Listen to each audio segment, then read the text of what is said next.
ungkapan kata kalau bahasa Portugis itu sebetulnya tangedors. Tulisan ininya bahasa tangedors, bahasa Portugis tuh yang artinya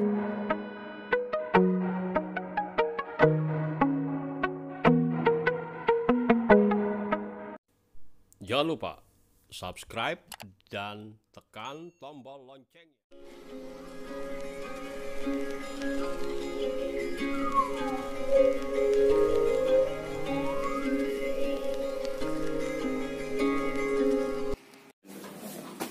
Assalamualaikum warahmatullahi wabarakatuh.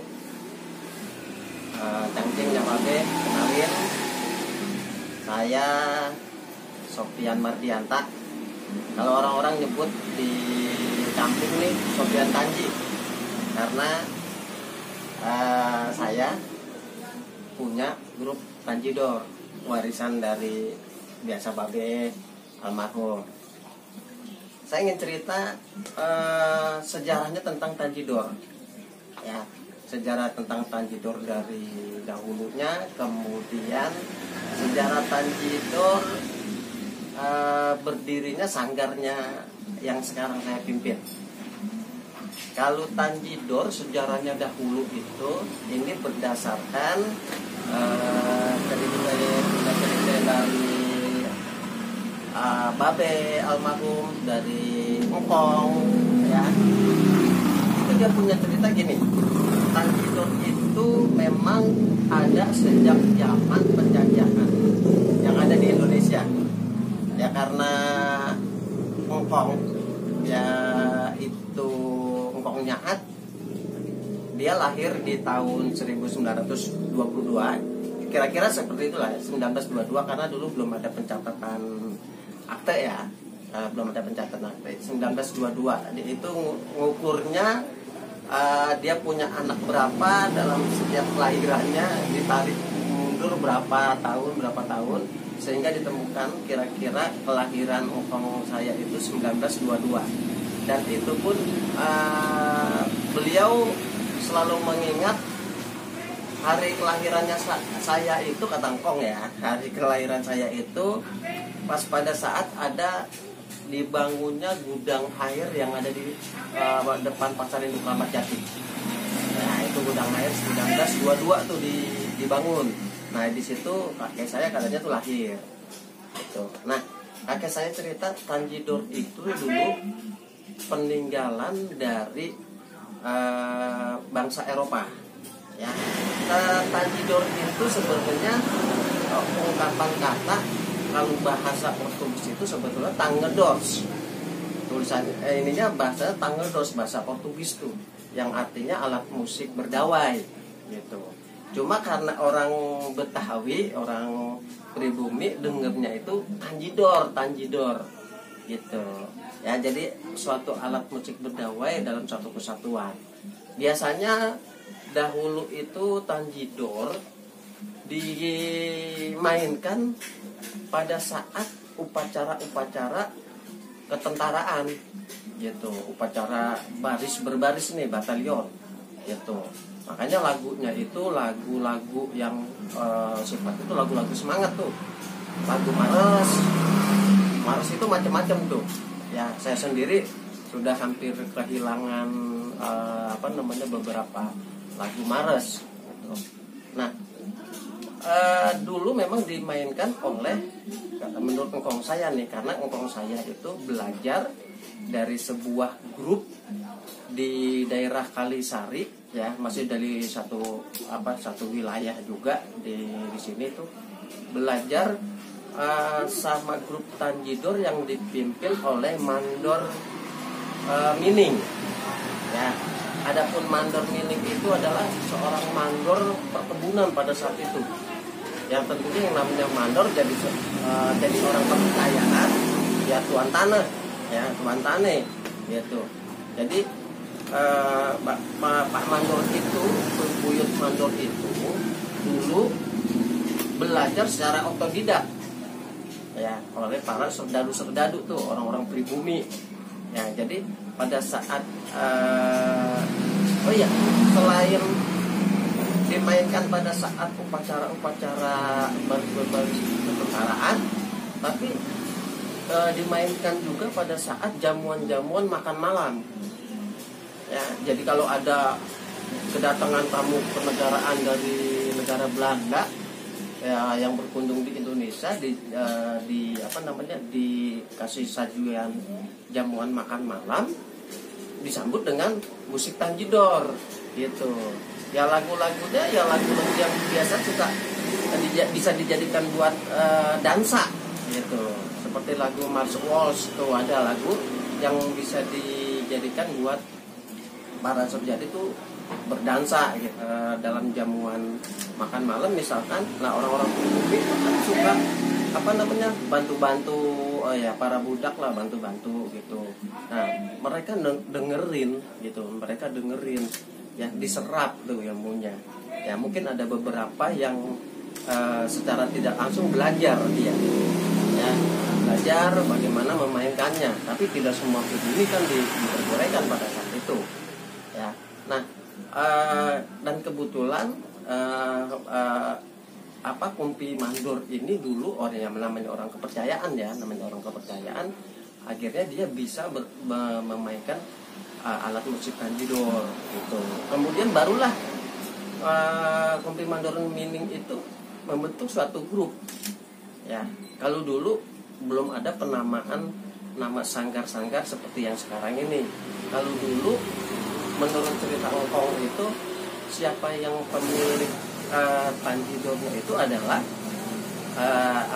tanjidor Engkongnya aku misalkan, tanjidor Bang Mandor gitu.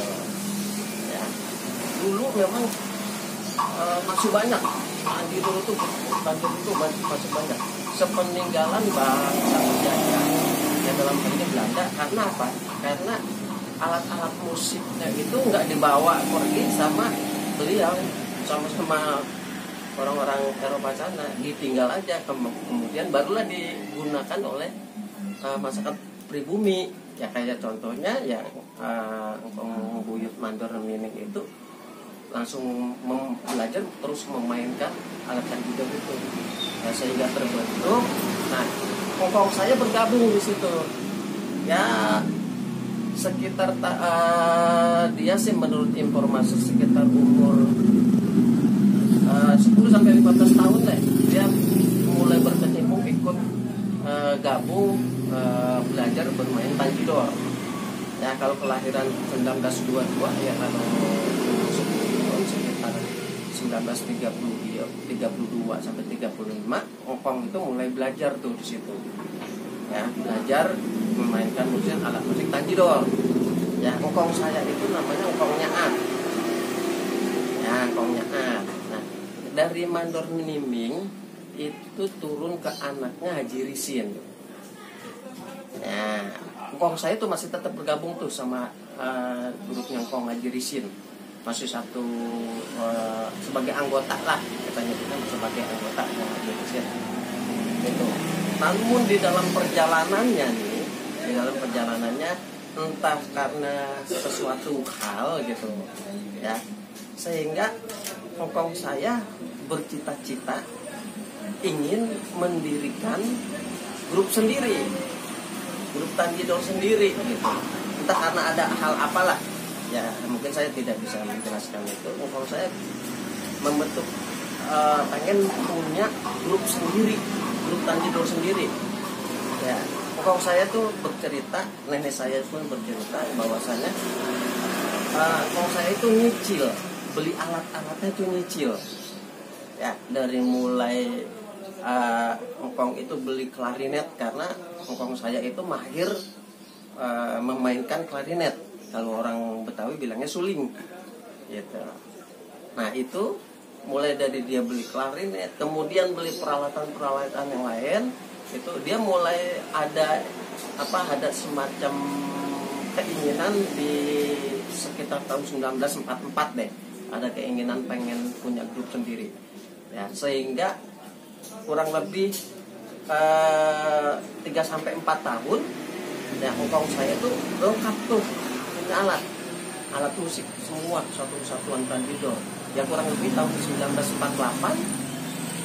Engkong saya mulai mendirikan grup ya punya sendiri lah ibaratnya di 1948. Itu ditandai kalau cerita dari ayah saya tuh, ayah sendiri, bapak saya sendiri nih Babe, lahirnya tahun 1950. Pada saat itu almarhum bapak saya belum lahir gitu. Ya, 2 tahun sebelum kelahiran bapak saya, kakek saya tuh udah punya grup gitu, udah punya grup sendiri, berdiri sendiri gitu, sering berjalan tuh.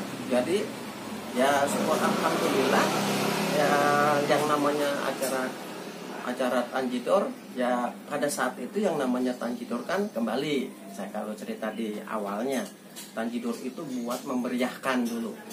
Kalau di acara ketentaraan buat memeriahkan berbaris ya, batalion. Nah kemudian sepeninggalannya bangsa penjajah digunakan oleh orang pribumi ya, secara harfiahnya untuk memeriahkan juga, maka digunakanlah pada di zaman itu dulu buat budaya yang namanya buat ngarak pengantin ya, buat memeriahkan ngarak pengantin, entah itu pengantin sunat ataupun pengantin pernikahan gitu, buat ngebesan gitu. Di era zamannya dulu tuh buat nganten, buat ngebesan ya. Kalau grup itu nggak ada panggilan job acara di kampung, engkong itu ngamen. Saya cerita aja nih, engkong itu ngamen Tanjidor ya. Momen-momen yang ngamen Tanjidor yang sekiranya banyak membuahkan hasil ya, banyak dapetnya gitu, itu momen biasanya di acara Imlek, acara Imlek tahun baru Cina, kita punya tahun baru Cina, Imlek sampai acara Cap Gome.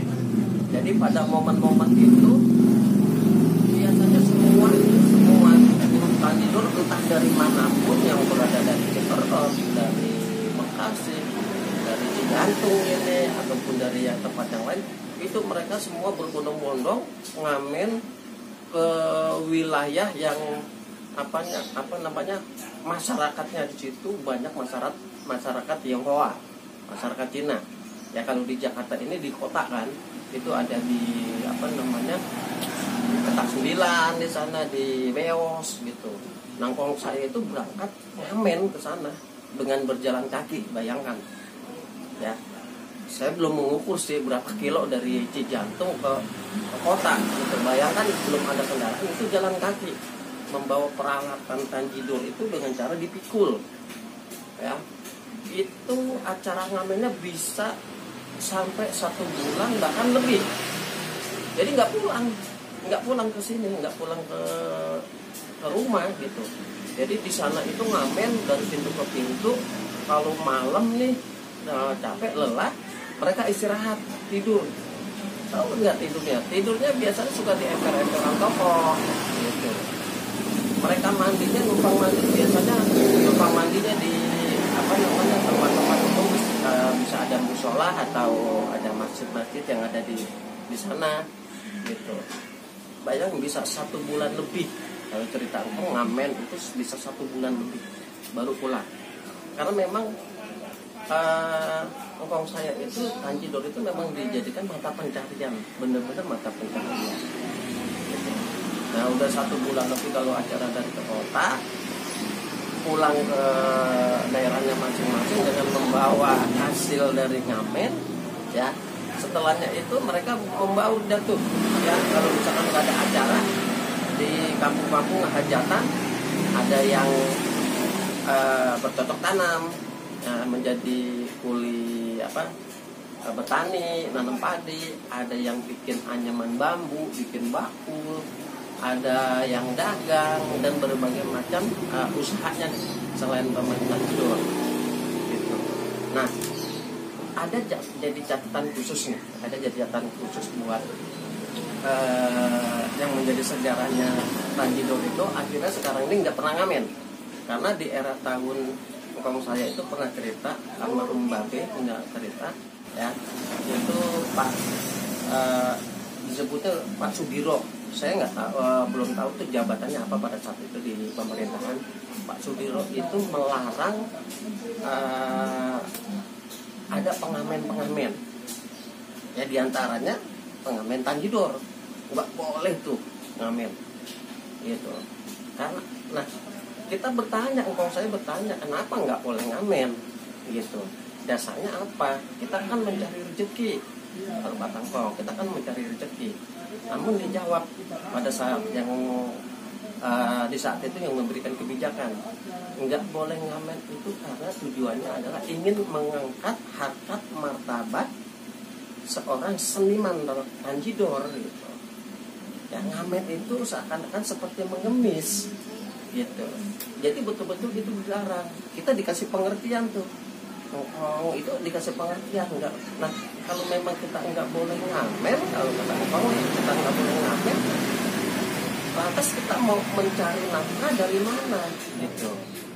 Ya, sementara kalau kita mengandalkan tanggapan nanggap orang yang hajatan, entah itu sunatan, entah itu perkawinan dan lain sebagainya, itu bisa dibilang ya kalau lagi ada contoh, kalau misalkan lagi nggak ada nih bulan Apit, kalau ada larangan yang namanya orang Betawi itu ada bulan Apit tuh sama sekali kosong, karena nggak boleh ada yang namanya hajatan di bulan Apit. Ini bulan Apit, gitu. Kalau bulan lokasi tempat kita untuk pentas. Nah, saya masih ingat tuh, kalau itu saya udah lahir tuh, udah ingat, saya udah besar, ya. Saya pernah sering diajak sama almarhum bapak saya pentas di gedung Taman Ismail Marzuki. Dulu masih di belakang tuh, sekarang udah dibongkar. Itu ada panggung, ya. Kemudian ada di daerah Pasar Baru, namanya, saya lupa, kalau nggak salah Taman Sari apa Lokasari. Itu ada suatu wilayah di situ dibuat tempat panggung untuk kita pentas di situ. Kemudian ada juga Taman Mini, ya, di Taman Mini Anjungan DKI itu, ya. Saya ingat sekali, setiap seminggu sekali itu saya pasti tampil. Ya ajak, ya belajar Tanjidor itu karena setiap seminggu sekali itu bayangin tampil di Taman Mini. Ya, itu benar-benar diperhatikan. Ya, tahun-tahun sekarang ini Tanjidor itu yang sepengetahuan saya, ya, untuk di Jakarta sendiri hanya tinggal 3 grup, ya, karena tinggal 3 grup. Ada di wilayah Kalisari, ya, yang cikal bakal dulu engkong saya itu belajarnya di sana, ya.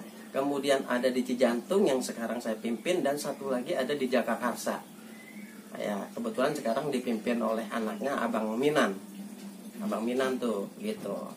Nah, mudah-mudahan semua yang 3 ini masih tetap bertahan, ya.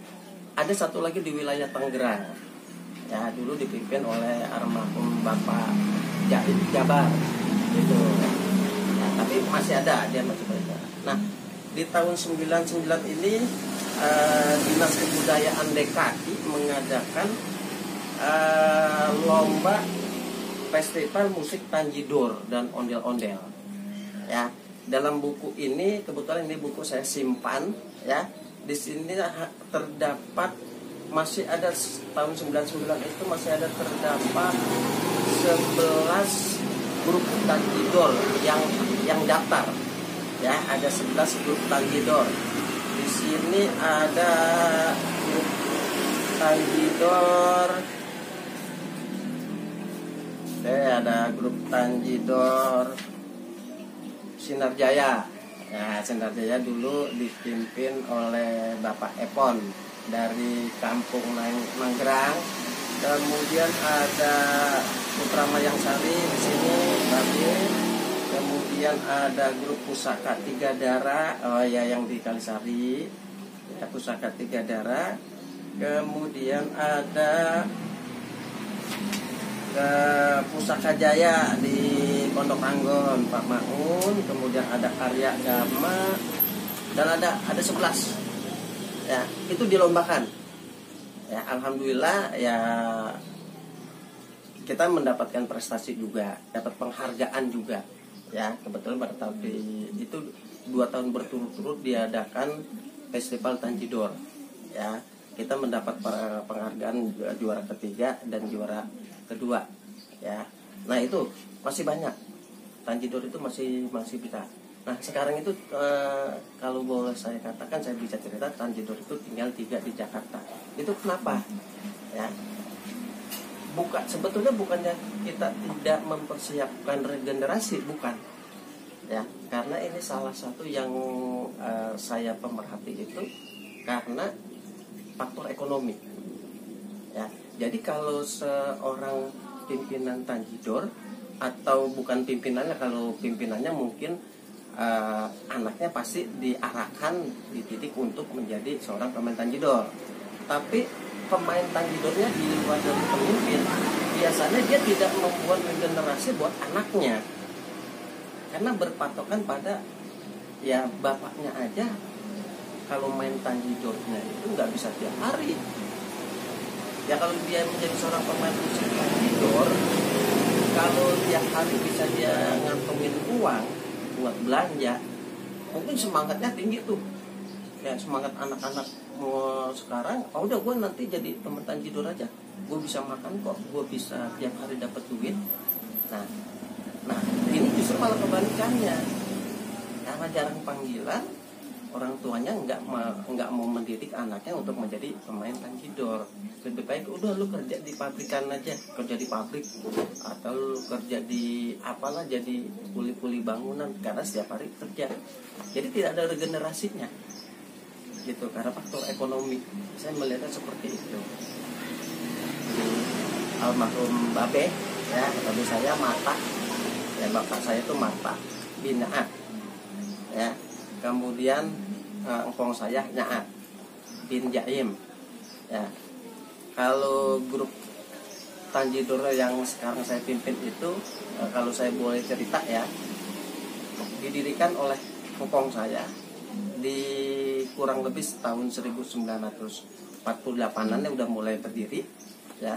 Sampai engkong saya itu meninggal, dia masih jadi pimpinan, meninggal di tahun 1980, ya. Engkong saya meninggal tahun 80-81 engkong.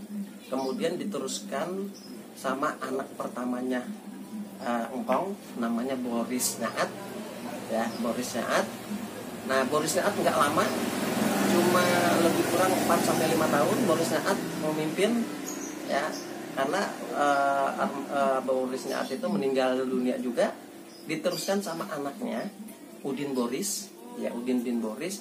Cuma Udin bin Boris ini kurang begitu bisa menjalankan, sehingga diserahkanlah ke bapak saya, ya, dalam hal ini adiknya Boris, ya, adiknya Boris. Jadi bapak saya Mata bin Naat, ya, Boris bin Naat, ya, Naat bin Jaim, ya. Kemudian dipimpin nama bapak saya tuh sejak tahun, ya, sekitar tahun 1989-90 tuh, bapak saya tuh yang mulai menjalankan itu semua, gitu. Kemudian bapak saya jatuh sakit, kena sakit stroke di tahun 2014 yang lalu, sehingga kondisinya tidak bisa memimpin sanggar. Jadi saya tetap bapak saya tetap membantu saya, jadi diserahkan ke saya nih. Tapi untuk pimpinan tetap di bapak saya, karena pada dasarnya dia jadi pimpinan itu kalau sudah tidak ada umur, prinsipnya gitu. Kalau sudah tidak ada umur, baru jatuh ke pimpinannya, diserah terimakan. Kalau masih ada orangnya, belum bisa dikatakan dia pimpinannya. Jadi bapak saya meninggal tahun 2020 yang lalu, ya, baru 1 tahun, ya, baru 1 tahun. Nah, sejak almarhum bapak saya, barulah saya diserahkan untuk betul-betul memimpin, ya, sampai dengan saat ini, ya. Dan saya pun bercita-cita sama seperti bapak saya tidak ingin Tanjidor itu punah, gitu, ya. Cara caranya gimana? Saya mendidik anak saya. Anak saya kebetulan dia punya keinginan juga, punya hati juga, pengen meneruskan mewarisi Tanjidor ini. Ya, dia sekolah, yang ngambil kuliahnya itu di jurusan musik, ya, etnomusikologi namanya, di salah satu perguruan tinggi di Jakarta, Institut Kesenian Jakarta. Ya, alhamdulillah sudah lulus. Dan saya harapkan juga nantinya anak saya tersebut bisa mengembangkan ya sanggar ini, ya, mobil khusus mempertahankan Tanjidor deh. Dan saya minta beliau itu untuk bisa merubah stigma yang orang-orang mengatakan musik Tanjidor itu adalah musik yang pales, katanya gitu, musik-musik pales, ya. Saya mengakui itu, Tanjidor itu emang stigmanya, musik yang kedengarannya itu pales. Memang benar, stigma memang seperti itu. Kenapa? Dahulunya belajarnya otodidak. Pokok saya belajar Tanjidor itu otodidak, nggak ada belajar notasi musik, nggak ada. Belajarnya hanya mendengar aja, gitu. Jadi kadang-kadang ada ditemukan suara pales, ya memang iya, gitu. Tapi saya mencoba untuk anak saya, ayo benar-benar dipelajarin notasi musiknya, ya, biar bisa nanti diajarkan kepada tim kita di sini, anggota sanggar. Alhamdulillah anggota sanggar saya itu lebih kurang ada 25 orang, ya, masih muda semua, ya. Mereka mau belajar di sanggar, ya, walaupun ya kita menganggapnya untuk belajar di sanggar itu bukan dia pakemnya nanti untuk menjadi seorang seniman, enggak, gitu. Jadi biasanya suka hanya sekedar hobi menghasilkan, gitu. Dia pun harus, saya bilang ke tim sanggar saya juga, kamu harus punya mata pencaharian yang lain, gitu. Harus punya mata pencaharian yang lain. Nggak bisa kalau hanya berpegang pada pemain musik Tanjidor, nggak bisa. Harus punya mata pencaharian yang lain untuk menunjang perekonomian kita nanti. Sama saya juga nggak pemain Tanjidor aja, saya sendiri juga bekerja di salah satu perusahaan di Indonesia yang bergerak di bidang retail. Ya, itu sih yang saya bisa ceritakan. Ya, cuma ada semacam tambahannya, ya, bukannya kritik. Saya bukannya kritik ke pemerintahan, bukan, ya. Kan kita diminta untuk ayo terus lestarikan, ya, ayo terus kembangkan, gitu. Ya tentunya kita juga pengen punya dukungan, ya, dari pemerintah. Nah, dukungan di sini dalam hal apa, ya? Sebenarnya dalam hal apanya itu sih kuncinya sebetulnya ada dua aja, ya. Yang pertama itu saya kepingin tuh dibuat agenda pementasannya yang banyak, gitu, biar ada kita semangat, punya daya tarik. Jangan hanya latihan aja, perangnya enggak, ya, latihan mulu, perangnya kapan? Jadi itulah yang memutus semangat, gitu, ya. Saya pengen dalam hal ini pemerintah untuk bagaimana caranya dibikin banyak pertunjukan, ya, tentunya dengan cara membuat suatu budget atau pendanaan lah, pendanaan, ya. Sekali lagi supaya Tanjidor itu enggak punah, ya, kita itu lestari, ya, kita lestarikan. Kemudian yang kedua, mohon ada bantuan yang namanya peralatan, sisi peralatan. Nah, peralatan di sini kita nggak bisa karena memang harganya itu lumayan mahal peralatannya, ya. Kalau hanya bermodalkan sendiri, ya, saya banyak yang sekarang saya punya ini modal sendiri, modal dengkul. Tapi untuk contoh kayak yang di belakang saya ini ada alat musik namanya bass lendang. Ini di Indonesia udah nggak ada yang dibuat di Indonesia dengan pakai kuningan. Ya, ini diimpor dari negara luar. Harganya itu saya lihat pernah di browsing itu sekitar 120 jutaan. Satu alat ini 120 jutaan. Dana dari mana? gitu ya. Nah kemudian untuk pembelian alat sendiri, saya berharapnya enggak lantas pemerintah membeli alat buat berapa grup. Saya nggak mengharapkan seperti itu sebetulnya. Kalau saya ngelihatnya contoh deh ya, saya pernah mendengar ya, pemerintah membeli alat rombong-rombong dalam jumlah yang banyak buat grup ini, buat grup ini, buat grup ini.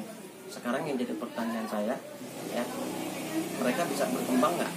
Ya mungkin baru-baru aja bisa berkembang. Selanjutnya saya yakin enggak ya, karena saya sering melihat ada sanggar ketika pentas kok orangnya sanggar ini ya cabutan. Saya ngeliat lagi nama sanggarnya kayak orangnya dia juga. Itu kan satu hal yang aneh ya. Saya berharapnya gitu sih dari pemerintah, jadi nggak perlu banyak beli sanggar, kelola aja yang ada di grup di Jakarta itu. Sekarang tinggal berapa, misalkan ada tinggal 3 ya, beli aja 3 seperangkat ya, 3 perangkat alat musik tanjidor untuk diserahkan ke grup A, grup B, grup C, biar nanti yang punya sanggar tersebut memberdayakan anak-anak muda lah, biar supaya mau ya kan. Alat baru itu semangat, ditambah lagi banyaknya pementasan, saya yakin itu bisa berkembang ya. Itu sih sebenarnya cita-cita saya ya, cita-cita saya yang penting kuncinya banyak pentas saja ya, sehingga kita dapat pemasukan itu. Itu yang saya bisa ceritakan ya. Kalau menceritakan terkait dengan prestasi ya, alhamdulillah kalau prestasi sih sejak dari zamannya kakek saya ya. Kakek saya itu grup tanjidor yang terkenal lah, saya bilang ya. Engkong Nyaat itu namanya, orang menyebutnya dulu tanjidor Nyaat ya. Itu terkenal ya, tanjidor Nyaat, terus tanjidor Bapak Ganjen ya, bu orang tua kakeknya kalau nggak salah, kakeknya Potona itu ada tanjidor Ganjen, ada tanjidor Kacrit dulu gitu. Itu banyak tuh tanjidor terkenal tuh. Itu prestasinya kalau saya tuh ya terkenal, dipercaya di taman ini untuk mencari grup-grup tanjidor di berbagai pelosok untuk dibantu tampil di anjungan taman mini gitu. Terus meraih beberapa penghargaan nih dari zaman Gubernur ya Ali Sadikin. Saya punya sertifikatnya, Gubernur Ali Sadikin, Gubernur Sutioso, dan banyak ya. Nah untuk yang saya pimpin sendiri, alhamdulillah telah dikasih kepercayaan untuk tampil main di Istana Negara ya, pada acara HUT RI yang ke-67 ya. Saya tampil di sana untuk menyambut tamu-tamu kehormatan ya di Istana Negara pada saat upacara HUT RI yang ke-67 ya. Itu yang saya punya sertifikatnya.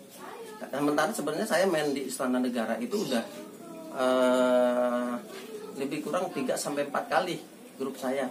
Cuma itu join sama grup kolaborasi dengan musik tari gitu. Itu di kolaborasi ya.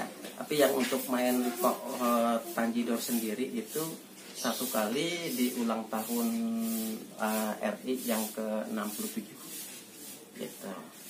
Ya selain prestasi di situ ya, kita juga sering pentas ya kemana-mana ya. Misalkan di Sekolah Akademi Militer di Magelang ya, Taruna ya, Sekolah Taruna di Magelang, kemudian pentas seni di Bali, kemudian pentas di Solo, pentas di Bandung ya. Itu pengalaman-pengalaman yang kita udah dapatkan untuk di sanggar ini. Semakin banyak pengalaman-pengalaman tersebut, saya yakin anak-anak muda sekarang masih banyak motor gitu. Nah terkait dengan pandemi nih, kalau saya cerita dengan pandemi saat ini, kalau ditanya bang Tanjidor pada saat pandemi gimana, ya saya ceritakan saja ya memang betul-betul vakum ya, karena Tanjidor itu kan sifatnya mengundang orang ya, mengundang keramaian. Dengan yang musik Tanjidor pasti orang banyak berdatangan ya, pasti dilarang dong gitu. Terus abang bagaimana tuh cara ininya ya, kita latihan di sini, tetap latihan ya, walaupun waktunya nggak lama gitu. Tapi untuk acara pementasan ya alhamdulillah ya, pemerintah dalam hal ini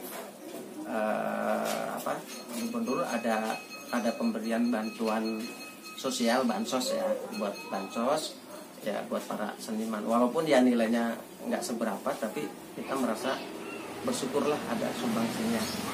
Dan ke depan juga insya Allah katanya sih ada mau dibuat pertunjukan secara virtual, pertunjukan para seniman Betawi secara virtual. Ya, ini sedang dibicarakan, mudah-mudahan bisa terrealisasi ya, saya berharap seperti itu. Oke, itu yang bisa saya sampaikan.